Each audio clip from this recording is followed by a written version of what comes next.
Está conosco aqui no Jornal da Manhã o ministro da Defesa, Raul Jungmann. Ministro, bom dia, muito obrigado pela gentileza de sempre. Bom dia a todos, eu sou que agradeço essa atenção e me coloco à disposição de vocês para qualquer pergunta ou informação que queiram solicitar. Ô ministro, o uso das Forças Armadas foi criticado pela oposição para conter as manifestações em Brasília, e eu pergunto de primeira para o senhor, será que não houve uma falha de comunicação entre o Palácio do Planalto e o governo do Distrito Federal? Como é que foi a convocação da Força Nacional, as Forças Armadas? De que maneira que isso se deu ontem? Bom, em primeiro lugar, essa oposição não protestou quando a presidente Dilma convocou Forças Armadas nos protestos de 2013. Você deve lembrar Sim. que houve o mesmo ato da parte da presidente Dilma que agora a oposição critica. Então são dois pesos e duas medidas. Eu acho que cabe cobrar a oposição que tem um pouco mais de lógica e que não fique adotando critérios diferentes para aquilo que na verdade representa um ato de defesa da vida das pessoas, de defesa do patrimônio público e que é absolutamente dentro da Constituição, artigo 142 da Constituição. Portanto, foi algo absolutamente legal.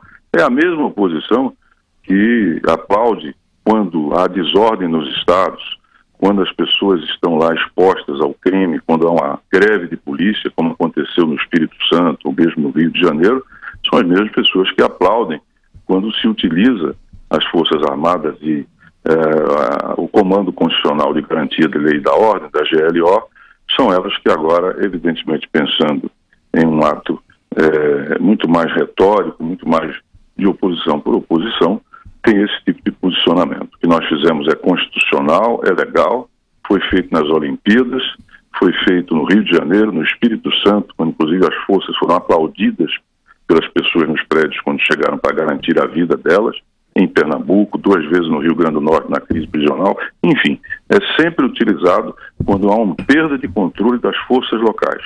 É uma figura constitucional e, em última instância, a defesa do Estado de Direito, da vida e dos próprios públicos e privados. Ministro, bom dia. Marco Antônio Villa, ministro. Oi, Marco, tudo bem? Tudo bem, ministro. Com relação à ação das Forças Armadas, eu acho que não há nenhuma discordância, acho que das pessoas que analisam, e tende realmente, depois daqueles momentos tristes, acho que é o pior momento que eu já vi na história de Brasília, né? Ataque aos ministérios, queimando, ameaçando pessoas, atirando, destruindo documentos, tal. Agora, a solicitação teria sido feita pelo presidente da Câmara dos Deputados da Força Nacional. O decreto do governo foi a utilização das Forças Armadas. Então, a primeira questão ao senhor, por favor, ministro Raul Jungmann, é por que dessa mudança, já que ele fez essa solicitação de Força Nacional e não das Forças Armadas? Segundo, ministro, por que o governo não tomou iniciativa? Precisou esperar uma solicitação do presidente da Câmara dos Deputados? Bom, respondendo a primeira das questões, é verdade que o presidente da Câmara solicitou a Força Nacional. Entretanto, o que aconteceu? Os efetivos da Força Nacional em Brasília eram em torno de 100, 150 homens. Portanto, um efetivo, Vila, inteiramente insuficiente para restaurar a lei e a ordem. Para você ter uma ideia, nós empregamos nessa ação em torno de 1.500 homens. Portanto, não seria com 150, 180 homens que nós daríamos conta da tarefa de restaurar a ordem. Então, quando recebeu-se a solicitação, sabendo que não tínhamos efetivo da Força Nacional, restávamos então o uso das Forças Armadas. Com relação ao time que você coloca, sim, que de fato nós estávamos discutindo essa questão e o emprego da força, ela demora algum tempo para você tirar homens do quartel, botar dentro de carro, de caminhão, prepará-los e colocá-los em ação, demora algum tempo. Além disso, a demora também tem a ver com a decisão e a solicitação do presidente da própria Câmara, que evidentemente não se deu no início da barbárie, do vandalismo e dos protestos que lá aconteceram. Mas, de qualquer sorte, recuperou-se a ordem pública. A orientação que nós demos às Forças Armadas era de ter uma posição muito mais defensiva, ou seja, de proteger os prédios e proteger as pessoas.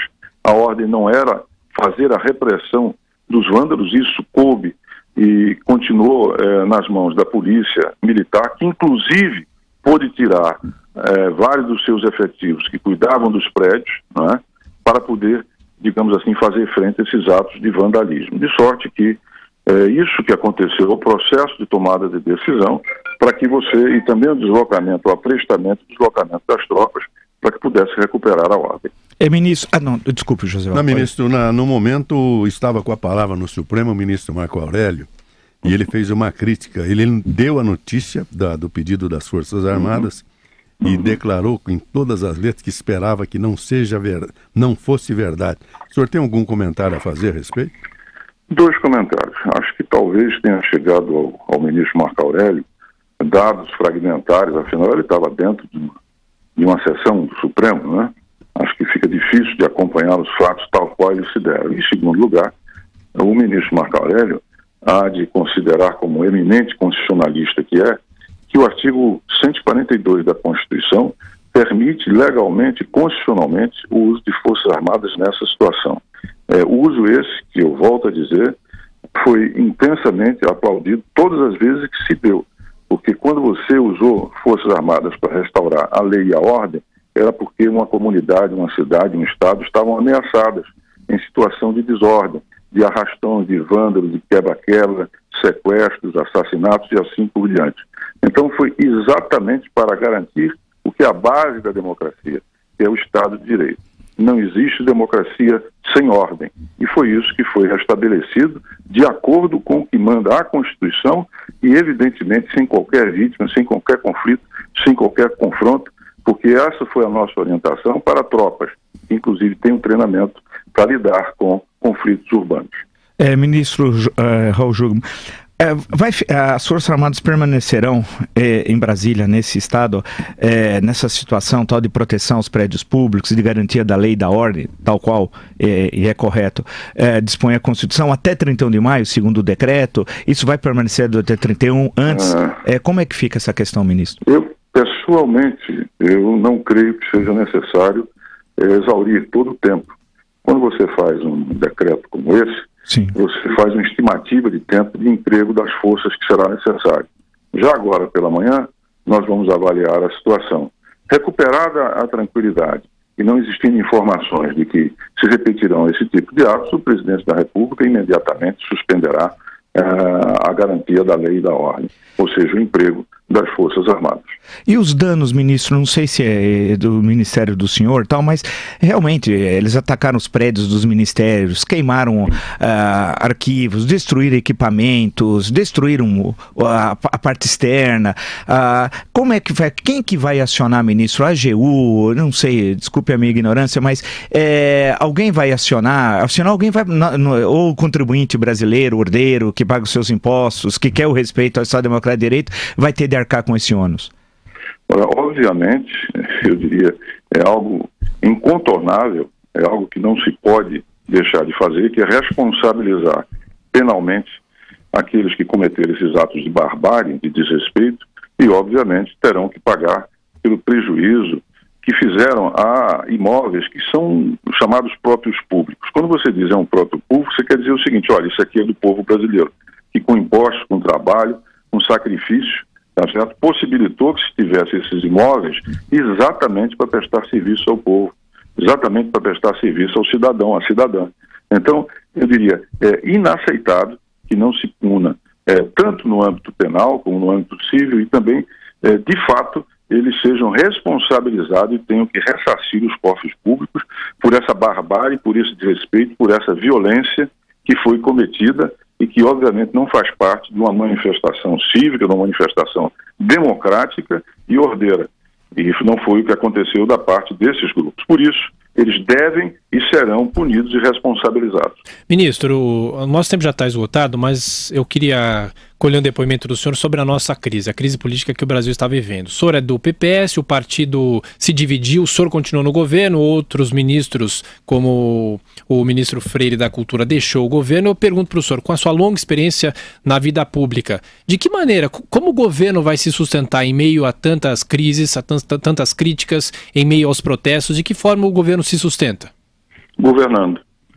Essa é a saída, governar. E governar significa tomar medidas e levar adiante programas na saúde, na educação, em todas as áreas, ao mesmo tempo seguir com as reformas, manter a economia sob controle e, obviamente, em diálogo com o Congresso, fazer com que as medidas, com que as reformas, com que os atos, os projetos, eles sejam aprovados.